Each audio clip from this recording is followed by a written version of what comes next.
માનવજ્યોત દ્વારા વિશ્વ ચકલી દિવસની ઉજવણી કરાઈ। 4000 ફંડા ચકલીઘર વિતરણ કરાયા।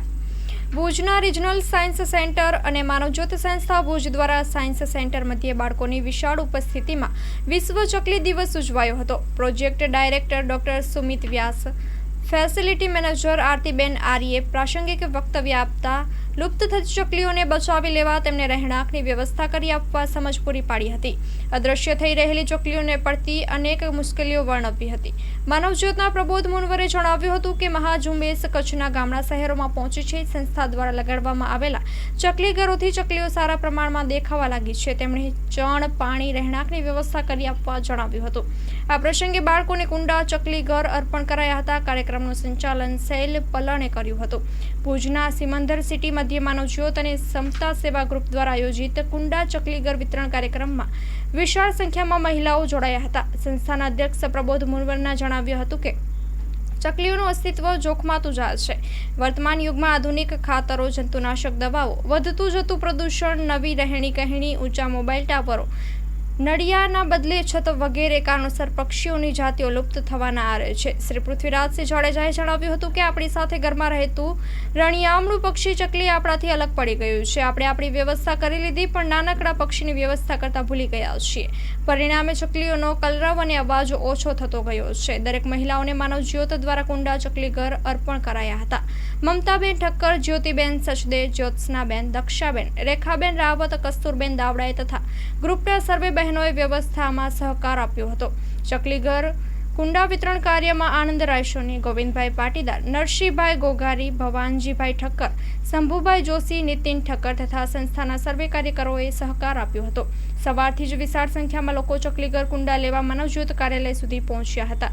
દિવસ દરમિયાન 4000 કુંડા ચકલીઘર વિતરણ કરવામાં આવ્યા હતા। માનવજ્યોત દ્વારા શહેરના જુદા જુદા વિસ્તારોમાં ચકલીઘરો કુંડાઓનું નિઃશુલ્ક વિતરણ કરવામાં આવ્યું હતું। વૃક્ષો ઉપર ચકલીઘરો લટકાવાયા હતા। શાળાઓ, મંદિરો, કોલેજોમાં ચકલીઘરો પહોંચાડવામાં આવ્યા હતા। ગામડા અને શહેરમાં અનેક સંસ્થાઓ માનવજ્યોત સાથે જોડાઈ વિતરણ કાર્યમાં સહકાર આપ્યો હતો। સ્ટોરી રિપોર્ટ બાય કરણ વાઘેલા, ભુજ। આજે 20મી માર્ચ એટલે કે વિશ્વ ચકલી દિવસ। આજે આખા વિશ્વની અંદર વિશ્વ ચકલી દિવસની ઉજવણી થઈ રહી છે। કારણ કે આજે લોકોને ખ્યાલ આવી ગયો છે કે ચકલીઓની લુપ્ત થતી સંખ્યા અને ચકલીઓને બચાવવી પડશે। તો આવી ચકલીઓને બચાવવા માટે એક અભિયાન છેડાયું છે। આજે સમગ્ર કચ્છ, સમગ્ર ગુજરાત, સમગ્ર દેશની અંદર અને વિશ્વની અંદર આ દિવસની ઉજવણી કરવામાં આવી રહી છે। ભુજ માનવજ્યોત સંસ્થા દ્વારા આજે સિમંદર સિટી મધ્યે સમતા સેવા ગ્રુપ દ્વારા એના સહકારથી એ વિસ્તારના જીવદયા પ્રેમીઓને, લોકોને કુંડા અને ચકલીઘર અર્પણ કરાયા હતા। ત્યાર પછી રિજિયોનલ સાયન્સ સેન્ટર ભુજ એમના દ્વારા માનવજ્યોત સંસ્થા સાથે રહીને વિશ્વ ચકલી દિવસની ઉજવણી કરવામાં આવી છે। રોટરી ક્લબ ભુજ દ્વારા પણ માનવજ્યોત સંસ્થા સાથે વિશ્વ ચકલી દિવસની ઉજવણી કરવામાં આવી છે। ખાસ કરીને હું લોકોને એટલું કહીશ કે આજે જે ચકલીઓ અલિપ્ત થઈ રહી છે એ ચકલીઓને આપણે બચાવવી પડશે ને એના માટે માનવજ્યોત સંસ્થાએ છેલ્લા 2 દાયકાથી અભિયાન છોડ્યું છે, જેને હવે સફળતા મળી રહી છે। જ્યાં જ્યાં ચકલીઘરો લટકાવ્યા છે ત્યાં બહુ સારા પરિણામ એ આવ્યા છે કે એમાં ચકલીઓએ માળો બાંધ્યો છે, ઈંડા મૂક્યા છે, બચ્ચાનું સેવન કરી રહી છે। એટલે અમને પણ આનંદ થાય કે આ જે પ્રવૃત્તિ ચાલી રહી છે એમાં હવે અમને ઘણી બધી સફળતા મળી છે। લોકો ચકલીઘર લઈ જાય છે, ચકલીઘર ટીંગાડે અને સાંજે જ અમને ફોનથી અથવા વોટ્સઅપથી મેસેજ આપે કે તમે જે ચકલીઘર અમે લઈ ગયા અથવા તમે લટકાવી ગયા એ ચકલીઘરમાં ચકલીઘરની અંદર ચકલી આવ જાવ કરે છે અને ચકલી એમાં માળો બાંધ્યો છે, ક્યાંક ઈંડા મૂક્યા છે તો ક્યાંક બચ્ચાને ઉછેરી રહી છે। લોકોને હું આજના દિવસે એટલું કહીશ કે અત્યારે ઉનાળાની કાળઝાળ ગરમી અને બળબડતો તાપ, તો આપણે આવા જે અબોલ જીવો છે, ખાસ કરીને ઘણા બધા પશુઓ છે, ઘણા બધા પક્ષીઓ છે, એના માટે આપણે પાણીની વ્યવસ્થા કરી આપીએ।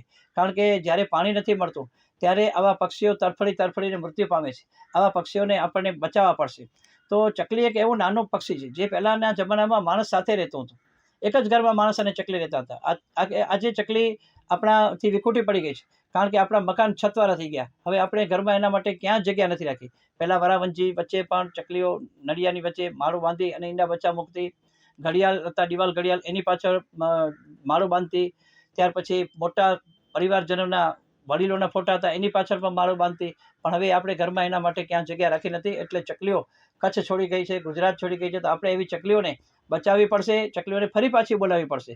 ને આજે હવે ઘણા બધા સારા પરિણામો આવ્યા છે. જ્યાં જ્યાં ચકલી ઘરો લટકાવ્યા છે ત્યાં એના સફળ પરિણામો આવ્યા છે, અને એમાં ચકલીઓ એ પોતાનું ઘર સમજી અને ઘરમાં એનો માળો બાંધી અને એમાં પોતાનો વસવાટ શરૂ કરી દીધો છે. તો આજના દિવસે હું લોકોને એટલી અપીલ કરીશ કે તમારા ઘરે એક ચકલી ઘર, એક કુંડો અવશ્ય વસાવજો. છત ઉપર ઉનાળાની કાળઝાળ ગરમીની અંદર એક માટીનું વાસણ અથવા કોઈ પણ વાસણ મૂકો, જેમાં પાણી ભરી રાખો. આવા તરસ્યા પક્ષીઓ પાણી પીશે તો પુણ્યનું શ્રેષ્ઠ કામ થશે.